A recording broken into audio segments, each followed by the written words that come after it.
Heading into this season, there weren't too many teams that were in as good of a position as the Boston Celtics, fresh off winning an NBA championship last season. They were one of the favorites entering this year to repeat as champions, and they were kind of in the same position entering the postseason as one of the teams that was one of the favorites. I think most people picked Boston coming out of the East, despite Cleveland having the best record and having the number one overall seed. And then fortunes changed. They did not look good in the series against New York, went down 0-2. And then Jayson Tatum tears his Achilles when they were about to go down 3-1. Now, if Jayson Tatum doesn't get hurt, maybe you could say the result of the series would be different. But considering the way the series had gone to that point, it's hard to be super confident in that. And now Boston goes from this position where they are set up for the future. They have a nice young core. They have win now players. They have pieces that they can move. They were already probably set to move regardless of what happened with Jayson Tatum, and now it kind of forces their hand with the way the CBA is to avoid the second apron with a team that isn't ready to likely compete for another championship next season. It's going to be an interesting summer in Boston. Before we break that down, I just wanted to remind you guys that BetOnline is the world's most trusted betting platform, and your number one source for all your sports betting action. We've got baseball season in full swing. We're getting to the end of the NHL and NBA playoffs with the NBA Finals starting this week. If you want to get in on the action for that, BetOnline is a great place to do that. You can bet on game one. You can bet on the whole series. Currently, Oklahoma City is favored by 9.5 points in game one, and they are heavy favorites in the series. Indiana hasn't exactly been favored throughout most of the playoffs, but they've still been able to come out on top. So if you're interested in getting in on the action, BetOnline is a great, convenient place to do that. And they have the largest selection of odds on everything from the MLB to the NHL to UFC as well. They remain the number one online source for all your sports wagering info. And then in between the games, you can head over to the BetOnline casino with all the top Vegas-style games, including poker and a live casino. BetOnline, the game starts here. All right, so the Boston Celtics. Again, if you looked at it heading into the season, you say, okay, cool. They have obviously Jayson Tatum, Jaylen Brown. They have Derek White and Drew Holiday, one of the best defensive backcourts in the league. Al Horford, who's getting to the end of his career, but is still playing at a high level. Kristaps Porzingis, who is a talented 7-foot big that can space the floor. Things are looking good. You have to feel optimistic about this team, even if it's clear that they were going to have to make moves. They just seemed to be ready to make moves at the right time. And now you have to make serious evaluations about this team. You have to really decide what you do next season. And I'm going to share my opinion on what I think would be a path for Boston to take, not necessarily the only path for Boston to take, but potentially a good one and how that could impact things. But I'll also give my thoughts on other pathways. And just because you disagree, you may disagree with what I think would be a smart decision for Boston. Again, it's not the only smart decision. There are different ways that they can approach this. So hopefully we can analyze the fantasy impact of every pathway they could take. So just looking at what they have in this draft, they have picks 28 and 32. So a late first, early second. Great trade pieces for teams that are looking for solid win now pieces at the end of the draft while still on rookie contracts. In this draft, with all the players that went back to college, some players that were lottery talents or borderline lottery talents in my eyes, going back to college, takes away from some of the depth, but picks 28 and 32 are not impacted by that. I still think there's going to be very talented players there that could either help Boston or help another team. That's also an option. Looking ahead, they have all their picks for the most part. They don't have their 2029 first, and the Spurs will have the right to swap in 2028. There's some other stipulations to that, but basically, the next few first round picks, Boston will have the rights to. They don't have too many, they don't really have extra picks anymore. Maybe a couple extra seconds, but for the most part, they're not totally screwed with their draft capital. They have options to work with. As far as their contract situation, who's under contract for this upcoming season? Most of their players are returning. Al Horford's a free agent. A couple other guys that weren't playing significant roles are free agents. But it's the money is going to be tied up in Jayson Tatum, Jaylen Brown, Drew Holiday, Kristaps Porzingis, Derek White, Sam Hauser, Peyton Pritchard, Bailey Shireman, all still under contract. A couple other younger guys that we'll briefly discuss, like JD Davison or Jordan Walsh. They're still under contract as well. It's a team option for Davison. So Boston will have, I guess, the players under contract that they would need to make trades. They're not going to lose a ton in free agency. Al Horford probably doesn't have a ton of, I guess, motivation to re-sign. It's interesting because if you think about why Al Horford went to Boston the first time in the first place, he talked about when Boston was down, I think it was against Atlanta in the playoffs when Horford was in Atlanta. Boston was down 20 and the fans were still cheering and supporting the team. And if you've been to an Atlanta Hawks game, the environment isn't exactly like that. So that was attractive to him. So would he leave to potentially try and win another championship, or would he retire? Would he rather just finish out his career with one more year in Boston? We'll see what he decides to do. Even if there isn't as good of a chance for him to win a championship, would he just choose to remain with Boston for one more season and finish out his career there? We'll see. But really, now that Jayson Tatum's probably going to be out for most of next season, I think the earliest we could see him back would be January or February, and that's the quickest timeline. It could take him longer. They may choose for him to take longer. They may choose for him to sit out the entire season. And I know that there are certain cities that the fans don't really want the team not trying to win. And I would say that Boston is one of those where it's like you have a team here that can compete, especially in the East. But to me, I think the best path is to almost take like a gap year. We saw Golden State do that when Klay Thompson was going to be out for the year. Steph Curry was injured pretty early on. That was also the year Kevin Durant left, right after they lost the Raptors in the finals. And I think it'd be a good decision for Boston. And what does that look like? Well, I would probably take a more drastic approach than maybe other people would, or maybe than the Celtics will. But this roster would look very different to me next season. I think, and this will probably happen regardless. I think Drew Holiday and Kristaps Porzingis will probably be gone regardless. Holiday is 35. He might be even 36 now. 35 on Spotrac right now. I'm just going to go with that age because it's about that.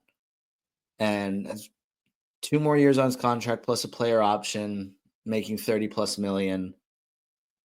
I think finding a team that is ready to win now is a great option for him and a great option for Boston, especially if they're able to recoup some extra draft capital or a younger piece or two.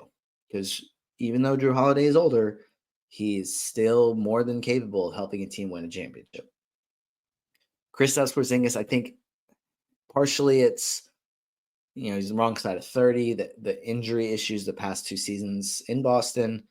1 more season left on his contract. So do you really want him to just play that out and then enter free agency, or would you rather trade him and get some assets back? I think also you can be a little disappointed with how things went. And he had the illness bothering him. So I'm not just trying to say, oh, he should have just toughed it out. It's just an illness, just rub some dirt on it kind of thing. But I think that maybe you're a little disappointed with the way things worked out. So you try and trade those two, try and get back assets that are younger, draft capital. To me, I think you also look at trading Derek White. And I think that Derek White gets you the most back among those three.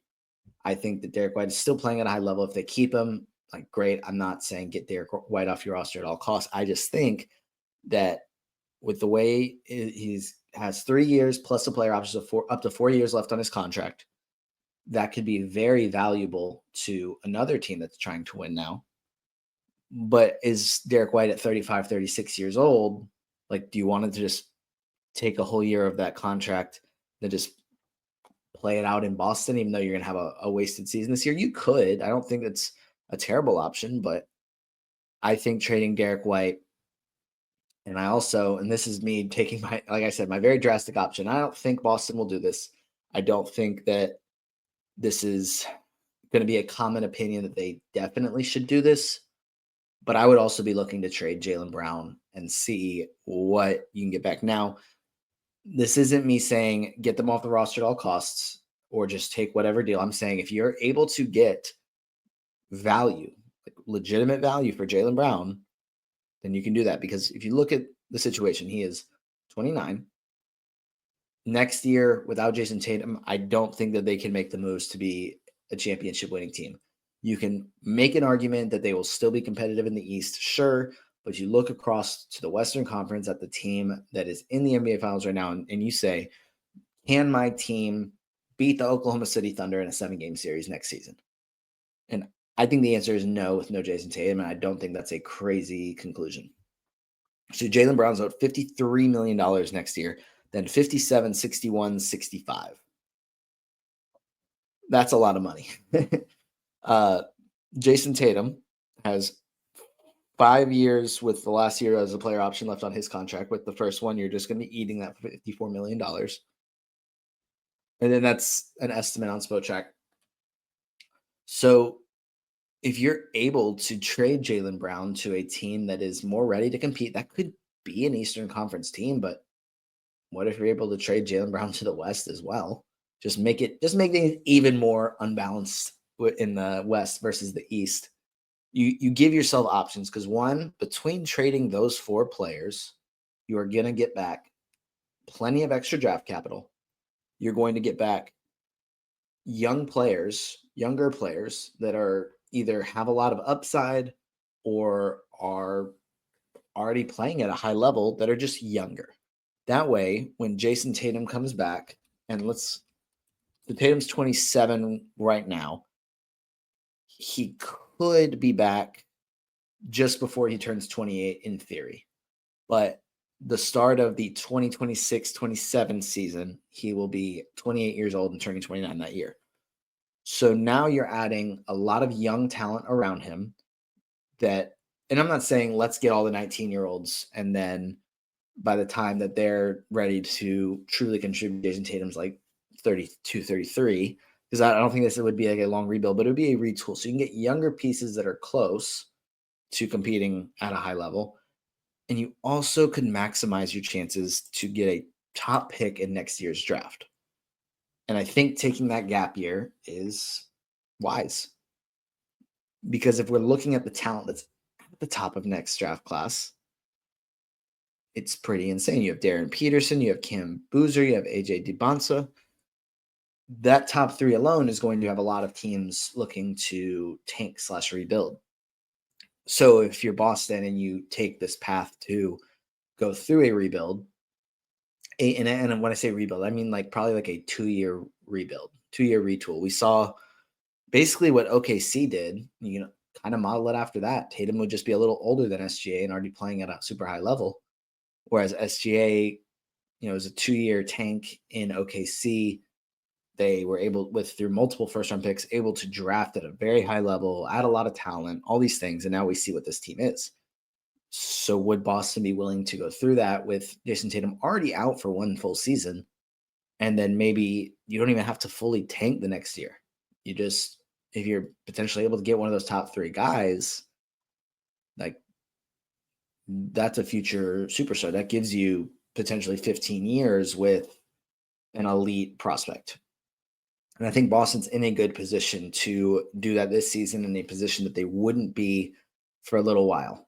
Like if they choose to just compete again, I think it's almost kind of a pointless effort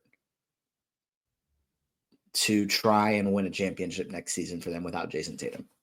Now, I think that if you're in this again, if you keep Jaylen Brown, if you keep Derek White, and you just trade like Porzingis and Holiday, and you get some young players back, and you have Brown and Derek White play part of the season, and then you still try and maximize your lottery odds, and then all of a sudden now you have some younger talent added in, plus you still have Brown, Tatum, and White the next season. Then whatever whoever you get in the draft, like that's also another path. It's less drastic, and again, I know I'm leaning a drastic change here that Celtics fans may not want to do, which is understandable. Um, but I think it's definitely a path for them to have an even longer timeline of being super competitive. It happens every once in a while with a competitive team, and we saw the Spurs. I mean, I didn't see, but it happened with the Spurs when they had David Robinson and then were able to get Tim Duncan with the number one pick. And now all of a sudden you have even more longevity for a competitive dynasty, basically. Because you've already won a championship with this team. You know that Tatum's the best player. It doesn't matter what the narrative is around him. He's the best player on the team. And now you're going to bring in more talent. It's a good opportunity for them. And I think it would be a waste to not take advantage of that. We'll see what they end up doing. And it could be that the way the lottery is structured, that discourages them from trying that, because a lot of the times in recent years, the worst teams don't jump up or don't even hold their place. They fall down in the draft. And would it be worth it for Boston to have a wasted season and get the number 7 or 8 pick? Well, maybe. Be better than a first round exit and pick 19, especially if they're able to trade some of these guys and get extra picks in what is looking like a pretty talented class. And I think as NIL continues, like, unless they make changes, it's looking like each class is like, it's not going to have the depth into the second round, because all these players, if they can choose between going back to college and getting paid good money or getting drafted and not getting a guaranteed contract, a lot of them are probably going to choose college. So it may get to the point where second round picks become even less valuable. Maybe the early second round picks still hold value, but not the way that they did unless there's changes that are made. So maximizing how many first round picks you have is a good thing, because then you're getting talented players on guaranteed contracts that are still rookie deals, and you're able to get some talented players at the end of the first round. We'll see if Boston's able to get extra picks. And I think that's my little retool strategy for them. We'll see if they do it. I don't think that they're going to be encouraged to trade Jaylen Brown or Derek White. I think that I'd be pretty surprised if Porzingis and Drew Holiday were back, and Al Horford I'm kind of up in the air on. But we'll talk about some of these players specifically and how to value them, starting with Jayson Tatum, who averaged 26.8 points per game, 8.7 rebounds, 6 assists. He also averaged, 1.1 steals per game and 3.5 threes per game. Wasn't the best season of his career. The assists were a career high, and that was good to see, but didn't shoot the ball as well as he did the year before, but still was one of the best players in the NBA. And that's who he is. I think when Matt Lawson and I have been doing our Dynasty mock startup, believe I took Tatum at like 15. Pre-Achilles injury, he's guaranteed top 10, probably closer to the number 7-ish range, maybe a pick or two above or below, but that range, definitely top 10. Now I think you still take top 15, and what you do is you lean into a rebuild. You take Tatum, and then you take younger players just a ton of younger guys, and then you tank and you try and get a top pick in the draft. That's just probably what you do. So I don't think you can really knock his value too much from this. Now, an Achilles injury does like take a toll. We've seen some players have their careers altered by it. We've seen some players be able to miraculously come back and still play at a high level, like Kevin Durant. Uh, the report was that Tatum basically got the surgery done like the as soon as they found out that it was a torn Achilles, like that day, which shows initiative to try and get back, and it shows that he's going to take it seriously.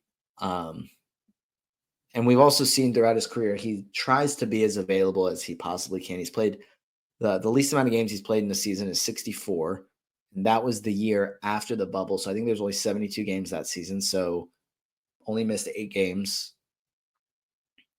He's his availability is a huge factor for him. And I think it makes him more valuable in dynasty leagues and redraft leagues because you're not going to have the headache that you do with other players. Now, obviously, this upcoming season, he's going to miss time. And I would imagine his first full season back, they're careful with him, even though it will have been, assuming he misses all of next season. Now, if they bring him back, then that's going to change because they're going to be very, very careful with him. Probably a very strict minutes restriction, no back-to-backs for the rest of next season if he plays at all. I seriously doubt that he would play 30 minutes in a game or 32 minutes in a game, not even per game, in a game prior to April. And that's like under the assumption that he comes back in January or February and they're giving him for a little while 15 minutes per game and then 20 and then 25 and then 28. And then there's no reason for him to play more than that prior to getting closer to the playoffs because if they are going to bring him back, then they want him there for the postseason. Now, that's another factor to consider is that if Jayson Tatum is on the floor and healthy and they have a good team around him, it doesn't really matter what seed they are. If Jaylen Brown, Derek White, and whoever else they have on this team are able to get this team to be a top 4 or 5 team in the East record-wise, and you have Jayson Tatum healthy, and he's able to get back for that, you feel pretty good about your chances of beating pretty much anyone in the East. Not saying it's a guarantee, but you feel like you can compete against anyone. So maybe that is a reason for them to avoid and tanking is to give themselves a chance to win a championship next season because they'll still have it if Tatum's back. All that to be said, I don't think you dramatically drop your value in Jayson Tatum, but you do have to knock him down a few spots. And I think that there's still an argument for him to go top 10 in a startup if you're choosing to lean into a certain strategy. Like, for example, if you're really, really looking to win now, you may take a guy like Jokic over an SGA or Luka in a dynasty startup, probably at number 2 overall. I still don't think you take him over Wemby. But if you want to lean into winning now, so then maybe the rest of your draft, you probably still just try and draft the most valuable player, but maybe you give a slight nod to someone that would help you win now versus an upside prospect. Well, this would be the opposite. This would be like taking Cooper Flag in the first round or whatever pick you end up taking him on, depending on the size of your league. First round is relative, but you're obviously going to lean into a team centered around youth. And I feel like you would do that with Jayson Tatum if you draft him in a dynasty startup next season. But again, that this doesn't hurt his value too much, in my opinion, because he is still a super talented player. The other member of the Jays in Boston is Jaylen Brown, who averaged 22.2 points, 5.8 rebounds, and 4.5 assists per game this past season. And then he also averaged 1.2 steals, 1.8 threes per game. Wasn't a great season for Jaylen Brown. Points dropped, field goal percentage dropped, assists went up, which was encouraging to see, but that was also a career high for him. But he didn't shoot the ball as efficiently or as well. It's 22.2 points per game were his lowest since the 2019-2020 season. But I don't think it's just a knock on him as a player or that he just took a step back. I think it was just kind of a poor shooting season, but we still know what type of talent he is. He'll be 29 right around the start of next season. If he is still in Boston, and I would say probably it's like a 80-20 or 85-15 chance that he is versus isn't. And it may actually be significantly lower than that. And I just need to get my crazy theories out of my mind because it's not going to happen. But under the assumption that Jaylen Brown is still in Boston, he is going to be in for a big season. I would assume he sets a new career high for points per game. Right now it's 26.6, and I don't think he's going to shatter that, but I think he could get over 27 points per game. Still, solid rebounds. Hopefully these assists can stay around where they are, which is 4.5. But the season he averaged 26.6 points per game, shot 20.6 shots per game. I think he would potentially see more than that. Just taking Jayson Tatum out of the offense. Potentially taking Porzingis and Drew Holiday out of the offense. Adding in other players, but I would assume that Jaylen Brown would shoot at least 21 times per game. Maybe the field goal percentage drops, but he's going to shoot more than he ever has in his career. Jaylen Brown has been a decent fantasy option, but I feel like not quite as good in fantasy basketball as he is in real life. But I think we could see that gap kind of get closed next season, just from an increase in usage. Now, he's not a phenomenal free throw shooter. He'll get you a steal, but he's not phenomenal there. Doesn't really get you too many blocks. But I think the high volume scoring combined with decent to, I guess we can call it solid rebounding, decent assist numbers, and a steal, I'm excited to see what Jaylen Brown can do. Now, I don't love Jaylen Brown as the number one option on a contending team. I don't love it. But I think a number one option on a really good regular season team is possible. So if they do opt for that path where they're going to try and be as good as they can during the regular season in the hopes that Jayson Tatum is going to be back for a playoff run, then that's going to be a really good thing for Jaylen Brown. I think that's the most likely scenario as well. I think that the gap year to get a good pick makes sense, but I don't really see it. Like, I think the odds of that happening are actually a little bit lower than I'm hoping. And maybe I'm not even hoping for it. We'll see. I wouldn't be opposed to it, though. But Jaylen Brown is set up to have the best season of his career next season. Just going down the order of the leading scorers from this past season, Kristaps Porzingis will be next. He averaged 19.5 points, 6.8 rebounds, 2.1 assists per game. Also averaged 1.5 blocks and 2.5 threes per game. Pretty good production from him. Played 42 games at 28.8 minutes per game. Now, the year before he was traded to Boston, played 65 games for Washington, which was the most that he had played in a single season since his second year in the league.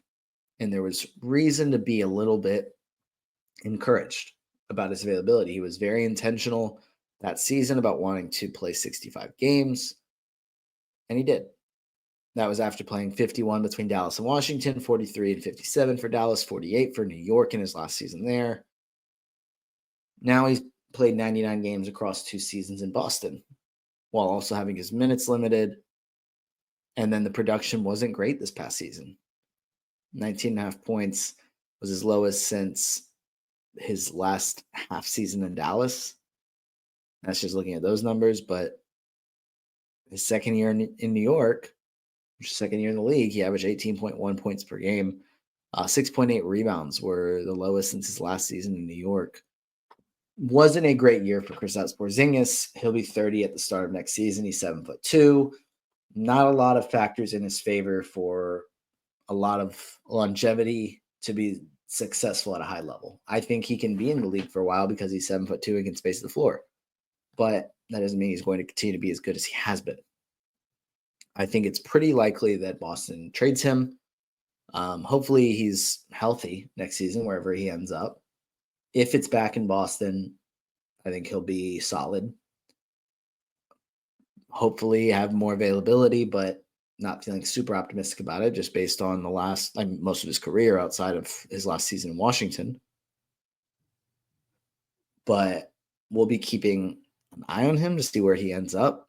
I'm not sure exactly where that could be. I don't know how much trade value he holds at this point, but I think that it wouldn't make too much sense for Boston to hold on to him. I think his dynasty value just continues to decrease due to a lack of availability and he continues to age, as everyone does. But now he's going to be at the wrong side of 30 at the start of next season. Value is definitely decreasing. Going to be difficult to trade him for Boston, but also difficult for you to trade him in a dynasty league because how much value does this guy hold? Is there a situation where he's going to play 32, 33 minutes per game, or are you going to have to settle for 28 or 29? Is there a situation where he's going to play 65 to 70 games, or are you probably going to have to deal with 45 to 50?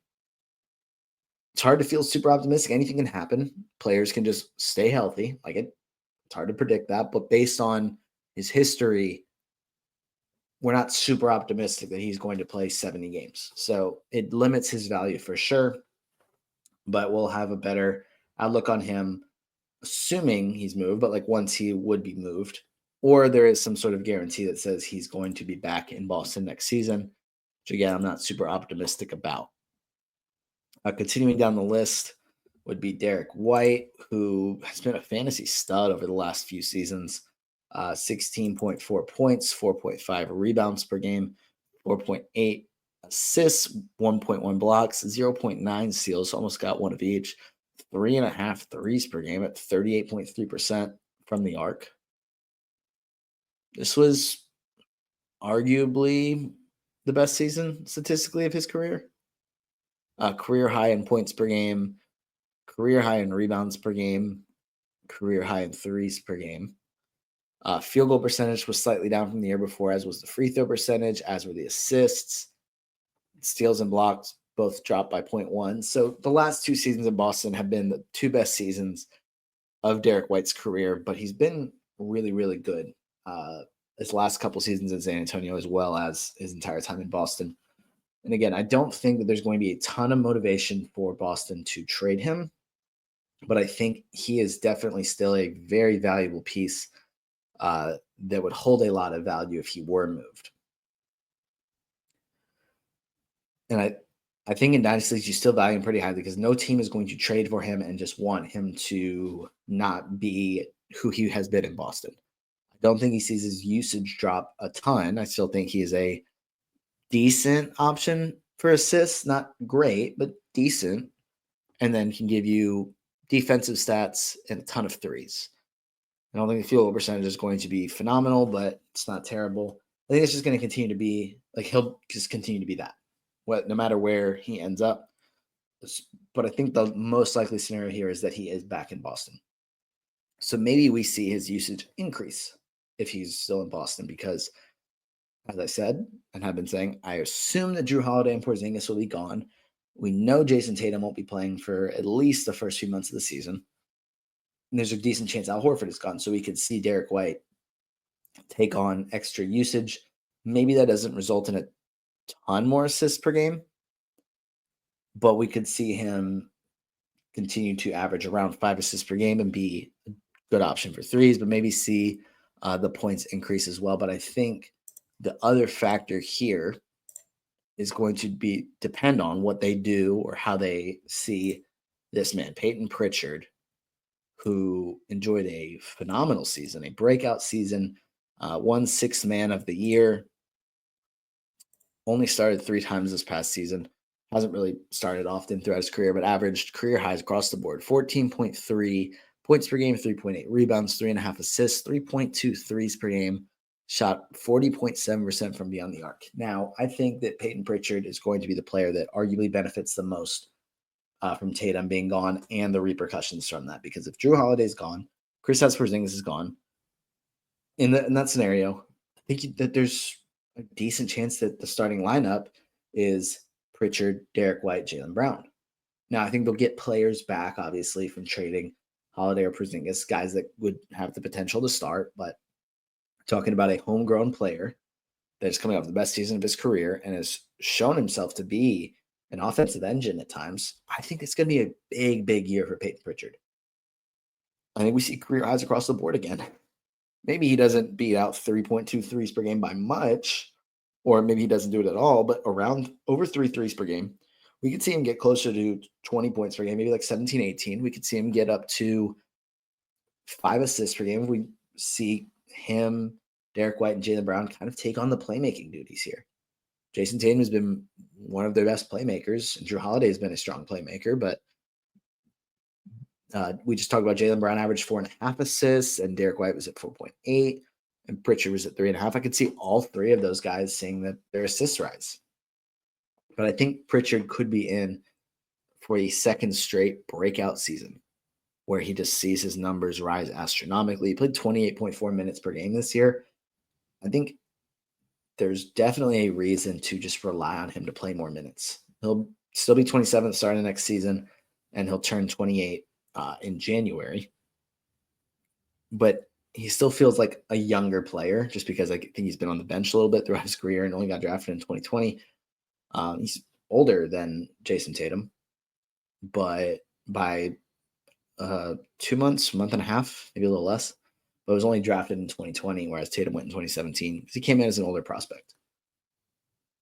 But I still think that they'll turn to Peyton Pritchard to take on more volume. So those three would potentially carry the offensive load, and then whoever else they're able to acquire. But while I think that Drew Holiday and Kristaps Porzingis will still hold value in a trade, how much is a team going to be willing to give up for Porzingis, who we said he still holds value, but his value is definitely declining, and Drew Holiday, who's 35 years old? How much trade value does he hold? So we'll get an answer to that question probably, but I think Peyton Pritchard could potentially become a full-time starter next season, and have an opportunity to continue to improve statistically. So this would be a good time to trade for Peyton Pritchard if you're able to. I think if you're able to get him, he could be in for he should be in for a big year next year. So get him now, and then if you're trying to win a championship next season, if your team's set up for that, I think Pritchard will help. I think if your team isn't, then maybe waiting to trade him until closer to your league's trade deadline, so when you can maximize the trade value for him, that's another good path there. Continuing on, Drew Holiday, he'll be 35 years old in about a week. Not a great statistical season for him this past season. 11.1 points per game, 4.3 rebounds, 3.9 assists, 1.1 steals, 1.7 threes. Never been a strong field goal percentage player. I guess he had his 2 of his 3 seasons in Milwaukee were, but 44.3% from the floor this past season was his worst since the 2015-2016 season. Looking back at it, he's been better as a had better shooting percentages in recent years than he did earlier in his career, as is the case with young guards. But 11.1 points per game were the lowest since he averaged 8 points per game as a rookie. So again, Holiday can still help a team win now. Not a great fantasy option, but decent. Still holds some value. But I think that he'll be maximized on a team that is ready to win now. So don't be surprised if Drew Holiday is not a Boston Celtic at the start of next season. And depending on where he ends up, we'll be able to have a better, idea of how much value he'll hold. But in Dynasty leagues, due to his age, it's just not clear how much more value or how much longer he'll hold legitimate value in Dynasty leagues. Continuing to move down, Al Horford, again, don't really see him. He played 27.6 minutes per game this year. Don't really see that happening again next year, regardless of where he is, and what it would probably be his last season. Sam Hauser is a good floor spacer. Luke Cornett is 29 years old, so not a ton of upside there, but we could see him play more if they don't get a great center option in a trade or in free agency, and they move on from both Porzingis and Al Horford. Cornett is a nice sleeper pick at this point of the summer. But but we won't really have a good idea on that until after the rosters are kind of finalized heading into next season to see if Cornette would be even worth taking a chance on. The couple other players to mention, Baylor Shireman, who they drafted in the first round last year, I thought played more as a rookie than I really expected him to and was pretty solid. Average, let's get his numbers up here. Let's get him on the screen. 3.6 points, 2.1 rebounds, 1.1 assists. He'll be 25 at the start of next season. So not a ton of upside here, but a solid player that could see his spot in the rotation increase next year, just with Tatum injured and potentially other moves that could happen. Maybe holds a little value, a little bit of upside, but not super, super excited about him in dynasty leagues. But I think he's a player to keep an eye on. I think the player that I'm probably more excited about on this Boston team is Jordan Walsh, who's a player that I've been a little high on for a while. Didn't really do too much statistically through his first 2 years in the league, but a former 5-star. Didn't have a great year at Arkansas. But I think he's still a really talented player. So hopefully he'll be able to see more of an opportunity in Boston next season. He's a defensive player. Like that is a strong suit for him. So getting to guard Jayson Tatum and Jaylen Brown practice every day, that definitely helps players' growth. And then the other player to mention would be J.D. Davison, who went in the second round in 2022, who's been pretty solid in the G League. Hasn't really gotten too much of a chance with Boston, but depending on who they bring back in deals this offseason, could get more of a chance this upcoming season. But that's going to do it for this episode of the Young Man Squad Fantasy Basketball Podcast. I know it's supposed to be Matt on today, but he will be back tomorrow as we continue with our Dynasty Startup Mock. But if you want to follow me on Twitter at NoahRubin22, you can like, comment, subscribe. That helps me out a ton. And I will see you guys tomorrow.